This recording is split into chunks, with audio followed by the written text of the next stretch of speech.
Hello and welcome to Five Things. I'm Dana Taylor. The ability to maintain a secure digital identity has been a shared but elusive goal of the online financial and e-commerce industry for decades now. Then came Worldcoin, a company announced in July that combines AI with crypto that said it would revolutionize the field of digital security. The key? Worldcoin would scan and store every user's iris, a biomarker unique to each person, but privacy experts said not so fast. There are risks involved in sharing biomarkers with any commercial entity. So, in a world where cyber attacks have grown exponentially more sophisticated, how do we stay safe? Here to expand on the topic with me is Jeremy Grant, who leads the Better Identity Coalition and is an expert in digital identity. Jeremy, thanks so much for joining me. Thanks for having me. So WorldCoin CEO Sam Altman's also the CEO of ChatGPT and announced the creation of WorldCoin back in July.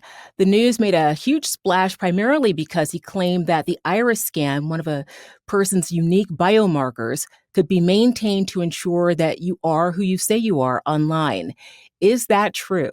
Well, that's a complicated question in that I think when it comes to any biometric, a lot comes down to the implementation details. One of the challenges we've had over the years, particularly when it comes to what my understanding of what WorldCoin's looking to do, which is a central database of biometric information, is it creates a ton of risks from a security and privacy perspective.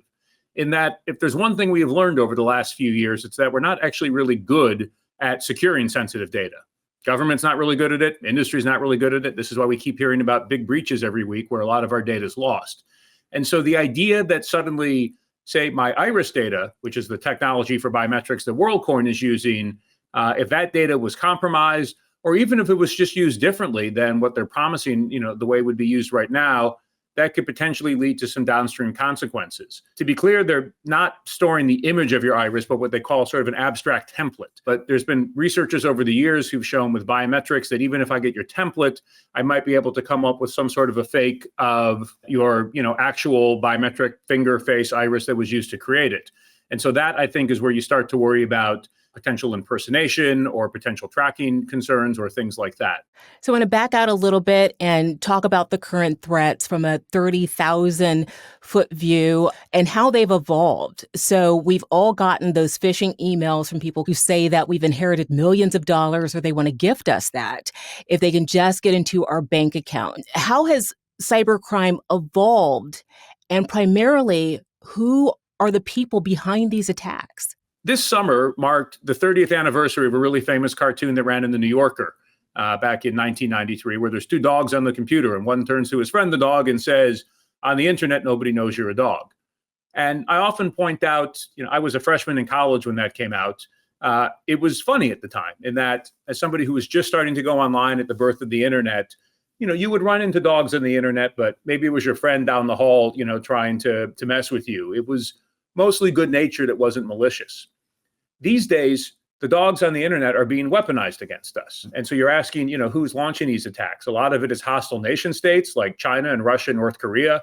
There was just news earlier this week that North Korea is looking to monetize some of the billions of dollars in cryptocurrency that they've stolen through attacks on identity, which they're then using to fund their nuclear program. So, by the way, this actually has some real consequences downstream.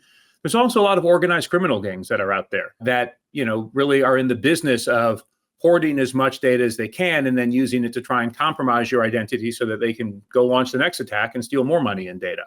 Well, the search for how to maintain a secure digital identity, that's been around since as long as the internet has been around. Maybe, yes, we didn't take it as seriously as we should have in the beginning, but how has the thinking on digital identity and the technology needed evolved? Well, I'd say on the industry side, there's been a lot of good progress made, particularly I mentioned before, both identity proofing and authentication. On the authentication side, I'm really bullish these days that we are on the cusp of finally killing the password and getting to the passwordless world. You have most of industry, including the big tech platforms and major banks, and in fact, governments across the globe, all collaborating on a set of technology standards run by an organization called the FIDO Alliance that is, created a way to basically replace passwords with essentially a combination of a biometric match, but only done on your device.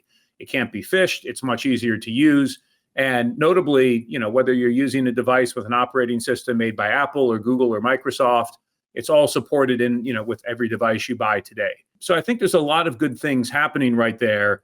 In fact, there was a recent report that came out from a group that the Department of Homeland Security has set up to investigate major breaches called the Cyber Safety Review Board. They put out a major report 2 weeks ago, actually calling for a national effort to accelerate the deployment of technology like FIDO to stop what they're seeing as an increasing wave of attacks that are trying to focus on compromising authentication. So not to say we've won that battle, but we kind of know how to go win it. So the identity proofing side is a lot more complicated in that there is a massive challenge that I would describe as follows. We have a number of nationally recognized authoritative credentials that work for us in the physical world in the U.S. I was born in Michigan, so the county I was born in gave me a birth certificate.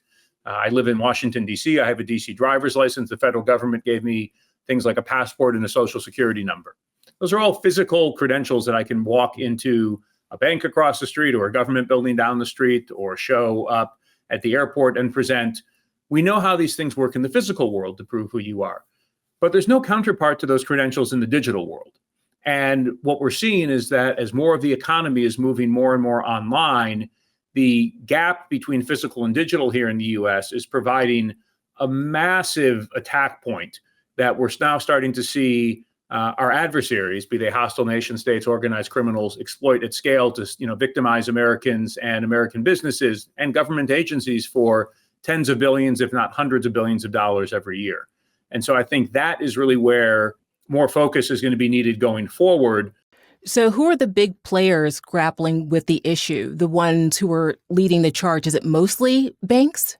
I run an organization called the Better Identity Coalition, which is a group that has about 24 companies. We have both a number of what I would call traditional banks as well as fintech companies that are more upstarts in the space in financial services. We have members from healthcare, from technology, from telecom. And, if there's one message that the coalition has, collectively sort of been shouting from the rooftops, it's that we think the government needs to play a bigger role. Now, that's a little unusual. There's not often that you actually see the private sector asking for the government to do something more. But there is a recognition, I would say, basically in every sector, that because the government is the only authoritative issuer of identity, but that role is split in the U.S. because we don't have a national ID. So it's split between federal, state, and local agencies. What we really need is a coordinated whole of government effort to try to figure out how do we close that gap between physical and digital in a way that actually sets a high bar for security, high bar for privacy, high bar for equity. So you said this coalition is asking for government to get involved. Tell me about the Improving Digital Identity Act, where it is in the House and Senate, and what it might do to protect digital identities. So the Improving Digital Identity Act is, from my perspective, a really important piece of legislation, and that getting to what I was talking about before, about the need for a whole of government approach. It's legislation that would look to drive that forward really through three pillars.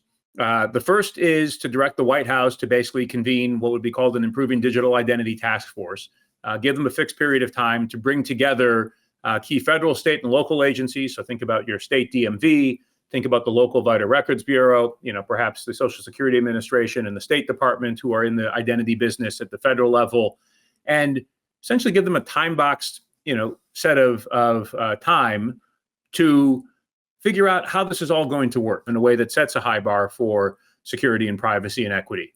The second thing it would do is task, there's an agency called NIST, which most people probably haven't heard of, the National Institute of Standards and Technology. It's part of the Commerce Department. This is basically the group that works on cybersecurity and also privacy standards for a whole bunch of different technologies that underpin a lot of the things that we use every day.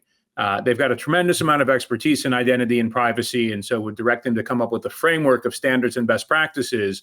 So whether I'm the State Department in Washington or the DMV in Idaho or the Vital Records Bureau in Oakland County, Michigan, they all have a sort of a playbook that they can consult and follow when it comes to actually implementing digital solutions that ensures that they're really setting this high bar that we've talked about.